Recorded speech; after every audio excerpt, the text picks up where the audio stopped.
మా latest videos కోసం మా ఈ తెలుగు న్యూస్ ఛానల్ సబ్స్క్రైబ్ చేసి గంట సింబల్ యాక్టివేట్ చేసుకోండి.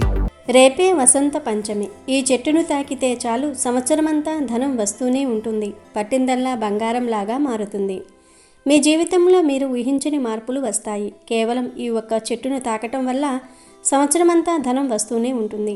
మీ కష్టాలన్నీ పోతాయి. మీరు ఏ పని మొదలుపెట్టినా అది విజయం వైపు సాగుతుంది. అంటే మీరు పట్టిందల్లా బంగారంలా మారుతుంది. అంతేకాదు, ఈరోజు ఈ చెట్టును తాకితే మీరు తిరిగిలేని రాజయోగాన్ని అనుభవిస్తారు.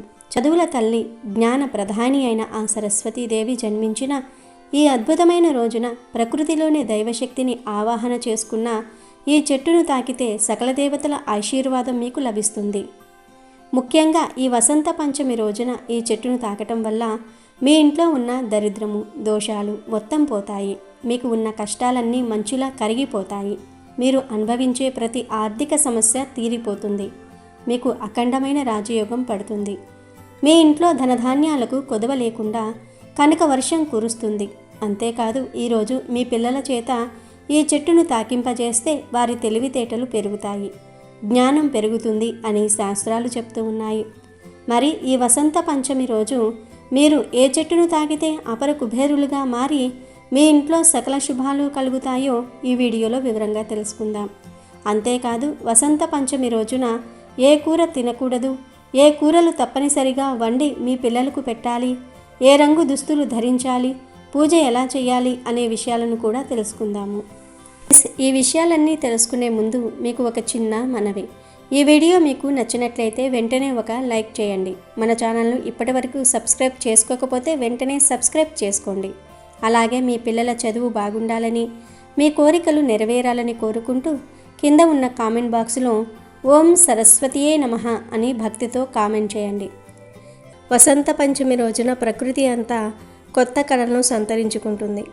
చెట్లు చిగురిస్తాయి, పూలు పూస్తాయి. అందుకే ఈ రోజును వసంత కాలపు ఆరంభంగా భావిస్తారు. ఈ పవిత్రమైన రోజున పిల్లలు, పెద్దలు అందరూ కూడా పసుపు రంగు లేదా తెల్లటి రంగులో ఉండే దుస్తులు ధరిస్తే చాలా మంచిది. పసుపు రంగు అనేది సరస్వతీదేవికి అత్యంత ఇష్టమైన రంగు. ఇది జ్ఞానానికి మరియు శక్తికి చిహ్నం. అందుకే పిల్లలు, పెద్దలు అందరూ రేపు పసుపు రంగు దుస్తులనే ధరించండి. దీనివల్ల సంవత్సరమంతా మీకు కలిసి వస్తుంది మరియు అష్టైశ్వర్యాలు సిద్ధిస్తాయి. ఈరోజు ఉదయాన్నే ఆడవారు త్వరగా నిద్రలేచి ఇంటిని శుభ్రం చేసుకుని పిల్లలను కూడా త్వరగా నిద్రలేపాలి. పిల్లలకు తలస్నానం చేయించి కొత్త బట్టలు లేదా ఉతికిన బట్టలు వేయించి ఇంటి ముందు అందమైన ముగ్గులు వేయాలి. ఆ తర్వాత పిల్లలతో కలిసి తల్లిదండ్రులు సరస్వతి పూజ చేయాలి. పూజలో సరస్వతీదేవి ఫోటో దగ్గర పుస్తకాలు, పెన్నులు ఉంచి తెల్లటి పూలతో పూజించటం వల్ల పిల్లలకు విద్యాభ్యాసం బాగుంటుంది. పూజ సమయంలో సరస్వతి నమస్సుభ్యం వరదే కామరూపిణి విద్యారంభం కరిష్యామి సిద్ధిర్భవతు మే సదా అనే శ్లోకాన్ని లేదా శ్యామలా దండకాన్ని లేదా నవరత్న మాలికా స్తోత్రాన్ని పఠించాలి. ఒకవేళ ఇవేమీ మీకు చదవటం రాకపోతే కనీసం ఓం సరస్వతియే నమః అనే మంత్రాన్ని పిల్లల చేత 11 సార్లు చదివించండి. ఇలా చేయడం వల్ల పిల్లల్లో ఉన్న అజ్ఞానం పోయి బుద్ధి వికాసం చెంది చదువులో అందరికంటే ముందుంటారు. మాఘశుక్ల పంచమినే వసంత పంచమి, శ్రీ పంచమి అని అంటారు. ఇది జ్ఞానానికి ప్రతిరూపమైన సరస్వతీదేవి పుట్టినరోజు. జ్ఞానము మనిషిని మనిషిగా తీర్చిదిద్దుతుంది. జ్ఞానము, విద్య, చదువు పర్యాయ పదాలు. విద్యకు ఆదిదేవత జ్ఞాన ప్రధాయిని అయిన శ్రీ సరస్వతీదేవిని స్మరించి పూజించే రోజే వసంత పంచమి. విద్యలకు అధిష్టాధిపతి సరస్వతి. ఆమె అనుగ్రహం వలన ఉలుకు పలుకు, బుద్ధి, శక్తి లభిస్తాయి. మతిమరుపు, మాంద్యం తొలగిపోతాయి. మేధాశక్తి పెంపొంది సరి అయిన జ్ఞానం కలిగి ఇహము పరము మోక్షము లభిస్తాయి. జ్ఞాన లబ్ధికి ఆటంకాలైన సకల అవరోధాలను తొలగించే తల్లి సరస్వతి. శృతులలో సరస్వతీదేవిని ప్రాణశక్తిగా, జ్ఞానశక్తిగా కీర్తించటం జరిగింది. ఈ రోజునే క్షీరసాగర మదన సందర్భంగా లక్ష్మీదేవి ఆవిర్భవించిన కారణంగా దీనిని శ్రీపంచమిగా పేర్కొంటారు. ఈరోజు మహాగణపతిని, శ్రీలక్ష్మిని, శ్రీ సరస్వతిని షోడశోపచారాలతో పూజించాలని, శ్రీ సరస్వతీదేవి ప్రతిమతో పాటు జ్ఞానానికి ప్రతీకలైన పుస్తకాలను, పెన్నులను పూజాపీఠంపై ఉంచి అర్చించాలని శాస్త్రాలు చెప్తూ ఉన్నాయి. ఈ సరస్వతీ పంచమి రోజు ఉదయం మరియు సాయంత్రం స్నానం చేసే నీటిలో చిటికెడు పసుపును లేదా ఉసిరికాయ ముక్కలను వేసుకొని స్నానం చేయాలి. అలా చేయటం వలన సరస్వతీదేవి కటాక్షం లభిస్తుంది. కష్టాలు పోతాయి, జ్ఞానం పెరుగుతుంది, వాక్చాతుర్యం పెరుగుతుంది, ఒంట్లోని దోషాలు పోతాయి, మీ శరీరానికి నూతన ఉత్తేజం వస్తుంది. కనుక అందరూ ఈ విషయాన్ని గుర్తుపెట్టుకోండి. ఉదయం మరియు సాయంత్రం నీటిలో ఇవి వేసుకుని స్నానం చేసి శుభ ఫలితాలను పొందండి. రోజు సరస్వతీదేవికి పాలను కానీ లేదా పాలతో చేసిన తెల్లటి తీయటి పదార్థాలను కానీ నైవేద్యంగా సమర్పించాలి. ఇలా తెలుపు వర్ణంలో ఉండే నైవేద్యం పెట్టి ఆ నైవేద్యాన్ని పిల్లలు పెద్దలు తినటం వలన సకల ఐశ్వర్యాలు సిద్ధిస్తాయి. అలాగే ఈరోజు అమ్మవారిని తెలుపు రంగు పూలతో పూజించాలి. అంటే మల్లె, సన్నజాజి, తెలుపు, గులాబీ, దేవగన్నేరు లాంటి తెలుపు పూలతో పూజ చేస్తే సకల విద్యలు సకల సంపదలు వృద్ధి చెందుతాయి. అదేవిధంగా కొన్ని పచ్చి పాలను తీసుకొని ఆ పాలల్లో చిటికెడు పసుపును, కొంచెం ధనియాల పొడిని, కొంచెం పంచదారను కలిపి ఆ పాలను ఇంటి గుమ్మానికి రెండు వైపులా అలాగే తులసి చెట్టు మొదట్లో చల్లాలి. అలా చల్లటం వలన ఇంటికి పట్టిన దరిద్రాలన్నీ కూడా పోతాయి, కష్టాలు పోతాయి, ధన ఆకర్షణ కలుగుతుంది. ఈరోజు పిల్లలకు అక్షరాభ్యాసం జరిపిస్తే ఆ తల్లి కరుణా కటాక్షాల వల్ల అపారమైన జ్ఞానం లభించి నిరాటంకంగా విద్యా అభివృద్ధి జరుగుతుందని ప్రజలందరి విశ్వాసం. రాజస్థానాలలో ఈరోజు దర్బారులు నిర్వహించి కవితా గోష్ఠులు జరిపి కవులను, పండితులను, కళాకారులను సత్కరించటం ఆనవాయితీగా ఉండేది. వాల్మీకి సరస్వతీదేవిని ఉపాసించి శ్రీమద్ రామాయణ రచనను చేశాడని పురాణాలు చెప్తూ ఉన్నాయి. అలాగే వ్యాసమునీంద్రుడు కూడా సరస్వతీదేవి అనుగ్రహం వలనే వేద విభజన చేసి పురాణాలను ఆవిష్కరించాడని, మహాభారత, భాగవత, బ్రహ్మ సూత్రాది రచనలు చేసి భారతీయ సనాతన ధర్మ వ్యవస్థకు మూల పురుషుడిగా నిలిచాడని ప్రతీతి. తెలుగులో భాగవతాన్ని రచించిన పోతన మహాశయుడు సరస్వతీదేవి అనుగ్రహం పొందటమే కాక ఆ గ్రంథాన్ని పొట్టకూటి కోసం నరులెవ్వరికీ అంకితమివ్వనని వాగ్దానం చేసినట్టుగా కూడా చెప్తున్నారు. ఈరోజు మాటలను అదుపులో పెట్టుకోవాలి. ఎవ్వరిని దూషించరాదు, ఇతరుల గురించి చెడుగా మాట్లాడరాదు. ఎందుకంటే వాక్కు కూడా సరస్వతీ కటాక్షమే. ఈరోజు పిల్లలు పెద్దలు అన్న తేడా లేకుండా అందరూ సరస్వతీ మాతను పూజించాలి. విద్యార్థులు ఈరోజు సరస్వతి అమ్మవారి అనుగ్రహం పొందాలి. అమ్మ అనుగ్రహం కలిగితే ఎంతటి వారికైనా అఖండ విద్యాప్రాప్తి లభిస్తుంది. ఈరోజు అక్షరాభ్యాసం కార్యక్రమాలు నిర్వహిస్తారు. అందువల్లే బాసర ఆలయంలో ఈ పండుగను 3 రోజుల పాటు ఘనంగా నిర్వహిస్తారు. ఈరోజు తల్లిదండ్రులు ఇక్కడకు వందల సంఖ్యలో వచ్చి తమ పిల్లలకు అక్షరాభ్యాసాలు, అన్నప్రాసనలు చేయిస్తారు. ఈరోజు దేవాలయాల్లోనే కాక ఇంట్లో, స్కూళ్ళల్లో, కాలేజీల్లో సరస్వతీదేవి పూజ నిర్వహిస్తారు. అదేవిధంగా ఈరోజు ఏదైనా కొత్త పని మొదలు పెడితే దానిలో తప్పక శుభం కలుగుతుంది. ఈరోజు సరస్వతీదేవి అమ్మవారికి అరటి పండును సమర్పిస్తే వారికి చక్కని జ్ఞానాన్ని, సంపదను కలిగిస్తుంది. అదేవిధంగా ఈరోజు అమ్మవారికి తేనె నివేదన చేస్తే వారికి అన్ని పనుల్లో విజయం కలుగుతుంది. పాలను నివేదన చేస్తే తెలివితేటలు పెరుగుతాయి. ఇక అసలు విషయంలోనికి వస్తే ఈ వసంత పంచమి రోజున కొన్ని రకాల కూరగాయలను తింటే అష్టైశ్వర్యాలు సిద్ధిస్తాయని, జ్ఞానం పెరుగుతుందని, దోషాలు పోతాయని మన శాస్త్రాలు చెప్తూ ఉన్నాయి. ఆడవారు ఈ రోజున తమ వంటగదిలో కొన్ని కూరలను తప్పకుండా వండాలి. అందులో మొదటి కూర పాలకూర. ఈ రోజున పాలకూరను పప్పులో వేసి కానీ లేదా విడిగా కూరలాగా కానీ, ఫ్రైలాగా కానీ, పిల్లవాడికి ఇష్టమైన పాలక్ పన్నీర్ రూపంలో కానీ వండి పెట్టాలి. ఆకుకూరల్లో పాలకూరకు ఒక ప్రత్యేకమైన స్థానం ఉంది. ఇది బుద్ధిని చురుగ్గా ఉంచుతుంది. ఈ రోజున పాలకూర తినటం వల్ల జ్ఞానం పెరుగుతుంది మరియు సంవత్సరం పొడవునా మీకు అంతా శుభమే జరుగుతుంది. పిల్లలు మరియు పెద్దలు అందరూ ఈ కూరను ఈరోజు తప్పనిసరిగా తీసుకోవాలి. అలా తినటం వలన ధన సమస్యలు దరిచేరవు. సంవత్సరం అంతా బాగుంటుంది. అష్టైశ్వర్యాలు సిద్ధిస్తాయి. ఇక రెండవ కూర ఏమిటంటే క్యాలీఫ్లవర్. అవును, వసంత పంచమి రోజున క్యాలీఫ్లవర్ కూరను తింటే చాలా మంచిదని పండితులు చెప్తూ ఉంటారు.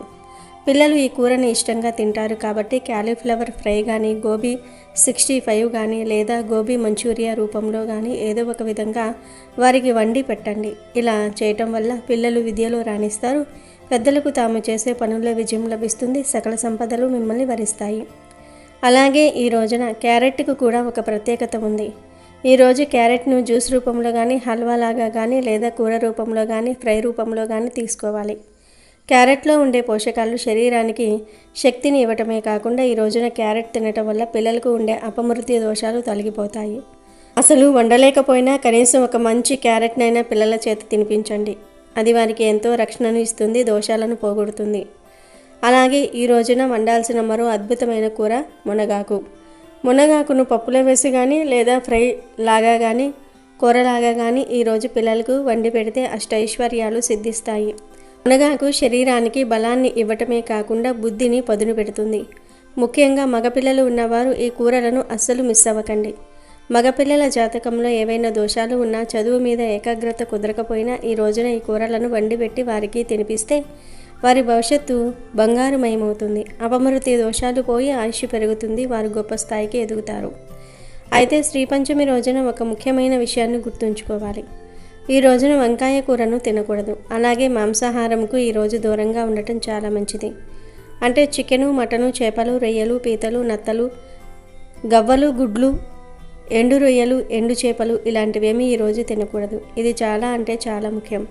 తెలిసి తెలియక చేసే ఇటువంటి చిన్న పొరపాట్లు మీ కుటుంబంపై చాలా పెద్ద ప్రభావాన్ని చూపిస్తాయి. కనుక ఈరోజు ఎవరు నాన్ వెజ్ కూరలు వండొద్దు. కూరల రూపంలోనే కాదు, బిర్యానీలు, చికెన్ పకోడీలు, ఎగ్ బజ్జీలు, చికెన్ ఫ్రై, చికెన్ ఎగ్ పఫ్లు, బర్గరు, పిజ్జా ఇలా ఏ రూపంలోనూ కూడా ఈరోజు నాన్ వెజ్ తినకూడదు. కనీసం గుడ్డును కూడా ఈరోజు పిల్లలకు ఇవ్వకూడదు. చాలామంది పిల్లలకు ప్రతిరోజు ఉడకబెట్టిన గుడ్డు ఇస్తూ ఉంటారు. కానీ ఈ ఒక్కరోజు మాత్రం అలా కూడా పిల్లలకు గుడ్డు పెట్టొద్దు. గుడ్డు కూడా నాన్ వెజ్జే. చాలామంది గుడ్డు నాన్ వెజ్ కాదు కదా అంటారు. కానీ ఇక్కడ మీరు ఒక విషయాన్ని గుర్తించాలి. కోడిగుడ్డు అనేది ఏ చెట్టుకో మొక్కకో కాసే కాయ కాదు కదా. అది కూడా ఒక జీవికి సంబంధించిందే. కాబట్టి కోడిగుడ్డు కూడా నాన్ వెజ్ కిందికే వస్తుంది. ఈరోజు ఎగ్స్ వండటం కూడా నిషిద్ధమే. పిల్లలకు ఇష్టం కదా అని వండితే అది వారి ఆరోగ్యంపై బాగా ప్రభావం చూపే అవకాశం ఉంటుంది. కనుక ఈరోజు నాన్ వెజ్ జోలికి వెళ్ళకండి. కొని ఇంటికి తేకండి. అసలు తినకండి. ఈ వసంత పంచమి రోజు సాయంత్రం కూడా వీలైతే ఆడవారు తులసి కొట్ట దగ్గర దీపం వెలిగించి పిల్లలతో నమస్కారం చేయించండి. చదువులో వెనుకబడిన పిల్లలకు ఈ రోజున ఒక కొత్త పెన్నును లేదా పుస్తకాన్ని కొని ఇచ్చి దాని మీద సరస్వతి అని రాయించండి. ఇది వారిలో ఉన్న భయాన్ని పోగొట్టి ఆత్మవిశ్వాసాన్ని నింపుతుంది. ఈ వసంత పంచమి రోజున చేసే ఈ చిన్న చిన్న పనులు మీ జీవితంలో పెద్ద మార్పులను తీసుకొస్తాయి. ఈరోజు కుటుంబ సభ్యులందరూ కలిసి సంతోషంగా గడపండి. ఎవరితోనూ గొడవ పడకండి. శాంతి ఉన్న చోటే శారదామాత కొలువై ఉంటుంది.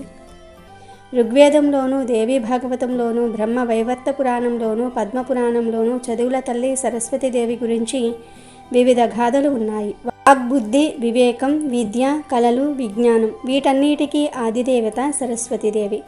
కేవలం చదువులనే కాదు, సర్వశక్తి సామర్థ్యాలను తన భక్తులకు ప్రసాదిస్తుందని దేవీ భాగవతంలో వివరించటం జరిగింది.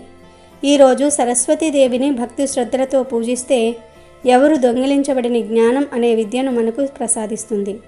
సకల సంపదలకు నిలయం విద్య. ఒక విద్య ఉంటే చాలు, అతనికి అన్ని ఐశ్వర్యాలు ఉన్నట్లే.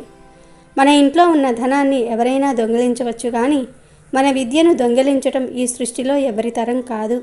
అదే సరస్వతీదేవి మనకు ప్రసాదించే గొప్పవరం. సరస్వతి అమ్మవారు పరమ సాత్విక మూర్తి. అమ్మవారి మూర్తిని చూసి మనం నేర్చుకోవాల్సింది చాలా ఉంది. ఆమెకు యుద్ధం చేసే ఆయుధాలు ఏమీ ఉండవు.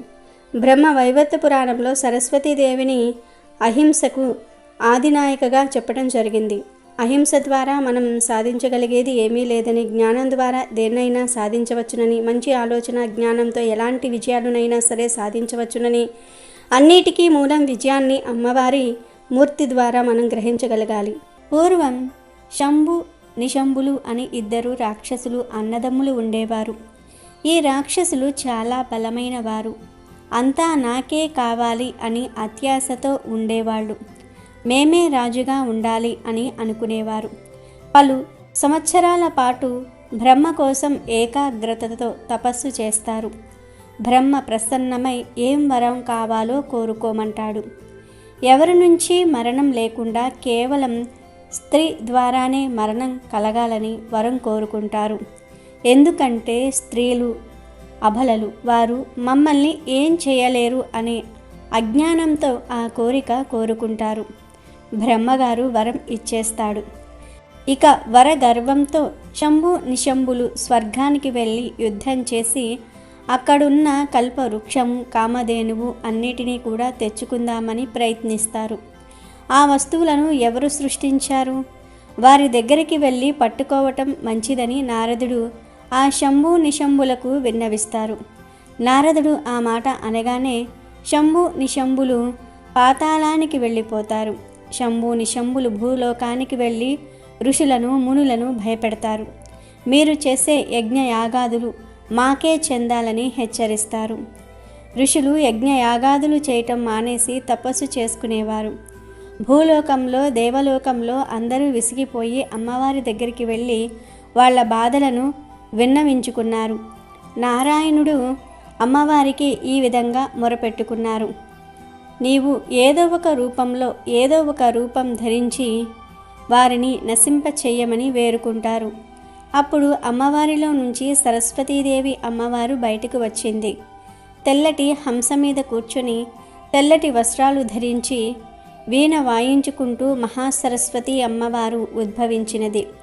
కానీ ఇంత సాత్వికంగా ఉన్న అమ్మవారు ఈ శంభు నిశంభులను ఏం చేస్తుంది అని అందరూ అనుకుంటారు. అప్పుడు ఆ దేవి హిమాలయాలలోకి వెళుతుంది. తర్వాత నారదుడు, మీరు వివాహం చేసుకునే కన్య కాశ్మీర్లో హిమాలయాల్లో కొలువై ఉన్నది అని శంభు నిశంభులకు చెప్తాడు. అప్పుడు వాళ్ళు మాకు ఆమె కావాలని చండా ముండా అనే అసురులను అక్కడికి పంపిస్తారు. వారు ధూమ్రాక్షుణ్ణి పంపిస్తారు. ఆ ధూమ్రాక్షుడు అమ్మవారి దగ్గరికి వెళ్ళి చండా ముండలు నిన్ను తీసుకుని రమ్మన్నారు అని చెప్తాడు. అప్పుడు అమ్మవారి వాహనమైనటువంటి హంస సింహమవుతుంది. సింహం ధూమ్రాక్షుణ్ణి తినేస్తుంది. అప్పుడు చండా ముండలు మాకు ఇది లెక్క కాదని అమ్మవారి దగ్గరికి వెళతారు. అప్పుడు అమ్మవారు ఎర్రని రక్తవర్ణంలోనికి మారిపోతారు. భయంకరమైన రూపాన్ని అమ్మవారు ధరిస్తుంది. చండాముండలు అమ్మవారి రూపాన్ని చూడకుండా ఆమెలో ఉన్న సౌందర్యాన్ని చూస్తారు. అమ్మవారిద్దరినీ కూడా సంహరిస్తుంది. నారదుడు శంభు నిశంభు వద్దకు వెళ్ళి, మీరు వివాహం చేసుకునే కన్య వచ్చిందా అని శంభు నిశంభులను అడుగుతాడు. తాము పంపిన అసురులందరూ సంహరింపబడ్డారని తెలుసుకుని శంభు అమ్మవారి దగ్గరికి వెళ్తాడు. అమ్మవారితో యుద్ధం చేస్తాడు. సింహాన్ని జయించడానికి సింహ రూపం ధరిస్తారు. సింహాన్ని జయించడానికి ఏనుగు రూపం ధరిస్తాడు. అయినా సరే అమ్మవారు అతనిని సంహరిస్తుంది. ఆ తరువాత శంభుడు అమ్మవారి దగ్గరికి వెళ్తాడు. అప్పుడు అమ్మవారు మొదలు నేనెవర్ని తెలుసుకో అని అంటుంది. నీ బుద్ధి మందగించిన అంతవరకు నేనెవరిని గుర్తు తెలియకుండా ఉంటారు. స్త్రీ అబల కాదు అని అమ్మ చెప్తుంది. వెంటనే అమ్మవారు అష్టాదశ భుజ శక్తులతో తన సింహంతో శంభుణ్ణి సంహరిస్తుంది. అప్పుడు దేవతలంతా ప్రత్యక్షమవుతారు. పూల వర్షం కురిసింది. దేవ దుందివినాదాలు మ్రోగాయి. అప్పుడు దేవతలంతా నీ ఉగ్రరూపం కంటే సాత్విక రూపమే మాకు బాగుంటుంది అని అమ్మవారితో చెప్తారు. ఈ మహామాయ సరస్వతి అమ్మవారి వల్ల అవిద్య తొలగిపోతుంది, జ్ఞానం కలుగుతుంది. ప్రజలంతా అమ్మవారిని ప్రార్థిస్తారు. మనలోని అవిద్యలే శంభు నిశంభులు. ఆ అవిద్య పోయిందంటే జ్ఞానం లభిస్తుంది. జ్ఞానం కోసం సరస్వతీదేవిని ఆరాధించాలి. చండీ సప్తశతిలోని ఈ కథ ఎవరు వింటారో వారికి గృహదోషాలు, మూఢత్వం పోతాయి, విద్య లభిస్తుంది. ఇక విషయంలోనికి వస్తే, వసంత పంచమి రోజున ఒక ప్రత్యేకమైన చెట్టును తాకితే చాలు తరతరాలకు తరగని ఐశ్వర్యం వస్తుందని, అప్పుల బాధలు తొలగిపోయి రాజయోగం పడుతుందని మన పెద్దలు చెప్తూ ఉంటారు. ఎందుకంటే చెట్లు ఈ భూమికి లభించిన అత్యంత విలువైన వరాలు. ప్రకృతి ఒడిలో మనిషికి ప్రాణవాయువును అందిస్తూ భూమికి ఊపిరితిత్తుల్లా ఇవి పనిచేస్తూ ఉంటాయి. ఒక చెట్టు కేవలం గాలిని మాత్రమే కాదు, అడగకుండానే నీడను, ఆహారాన్ని, ఔషధాలను మరియు సమస్త జీవరాశికి ఆశ్రయాన్ని ఇస్తుంది. నిట్టనిలువుగా ఎండను తాను భరిస్తూ ఇతరులకు చల్లదనాన్ని పంచే చెట్టు సహనానికి, నిస్వార్థ త్యాగానికి నిలువెత్తు నిదర్శనం. మన సనాతన సంస్కృతిలో చెట్లను దేవతలుగా ఆరాధించటం వెనుక ఉన్న గొప్ప పరమార్థం ఇదే. నిశ్శబ్దంగా ఉంటూనే సృష్టిలోని సమస్త జీవరాశిని పోషించే కల్పవృక్షాలు ఇవి. మనం చెట్లను కాపాడితే అవి మనల్ని మరియు మన భవిష్యత్తు తరాలను కంటికి రెప్పలా కాపాడతాయి. ముఖ్యంగా వసంతకాలం ప్రారంభమయ్యే ఈ రోజున ప్రకృతి మొత్తం కొత్త చిగుళ్లతో, పూలతో కలకలలాడుతుంది. ఈ సమయంలో వృక్షాలలో దైవత్వం ఉట్టిపడుతుంది. మన ఉనికి, మన ఆరోగ్యం మరియు మన ఐశ్వర్యం అన్నీ చెట్లతోనే ముడిపడి ఉన్నాయి. అందుకే ఈ వసంత పంచమి రోజున ఒక అద్భుతమైన చెట్టును ఖచ్చితంగా తాకాలి అని శాస్త్రాల్లో ఉంది. మరి ఆ అద్భుతమైన చెట్టు మరేదో కాదు, సాక్షాత్తు సకల దేవతలకు నిలయమైన అత్యంత శక్తివంతమైన రావి చెట్టు. దీనినే సంస్కృతంలో అశ్వత్థ వృక్షం అని పిలుస్తారు. రావి చెట్టు కేవలం ఒక వృక్షం మాత్రమే కాదు, అది సాక్షాత్తు త్రిమూర్తుల స్వరూపం. మూలతో బ్రహ్మరూపాయ, మధ్యలో విష్ణు రూపాయే, అగ్రతః శివరూపాయ అని శాస్త్రాలు చెప్తూ ఉన్నాయి. అంటే రావి చెట్టు మధ్యలో బ్రహ్మదేవుడు, మధ్యలో విష్ణుమూర్తి, చివర్లో పరమశివుడు కొలువై ఉంటారు. పురాణాల ప్రకారం శ్రీ మహాలక్ష్మి మరియు నారాయణుడు ఈ వృక్షంలోనే నివసిస్తారని ప్రతీతి. అందుకే ఈ చెట్టును తాకటం అంటే సాక్షాత్తు ఆ పరమాత్మను స్పృశించటంతో సమానం. వసంత పంచమి రోజున రావి చెట్టును తాకటం వల్ల మీ శరీరంలోని ప్రతి కణం దైవిక శక్తితో నిండిపోతుంది. ముఖ్యంగా ఈరోజు చదువుకునే పిల్లల కోసం ఒక అద్భుతమైన పరిహారం ఉంది. వసంత పంచమి అంటేనే చదువుల తల్లి సరస్వతీదేవి పుట్టినరోజు. ఈ రోజున మీ పిల్లల చేత రావి చెట్టును తాకించండి. ఇలా చేయటం వల్ల వారిలో ఉన్న జడత్వము, అజ్ఞానం తొలగిపోయి అపారమైన జ్ఞానం కలుగుతుంది. రావి చెట్టు కింద కూర్చుని చదువుకున్నా లేదా ఆ చెట్టును తాకి నమస్కరించుకున్నా విద్యాబుద్ధుల్లో వారు అందరికంటే ముందుంటూ ఉంటారు. వారి జ్ఞాపక శక్తి అద్భుతంగా పెరుగుతుంది. సరస్వతీదేవి అనుగ్రహం ఆ పిల్లలపై ఎల్లప్పుడూ ఉంటుంది. ఈ రోజున పిల్లల చేత రావి చెట్టును తాకించటం వల్ల వారి తెలివితేటలు రెట్టింపు అవుతూ ఉంటాయి.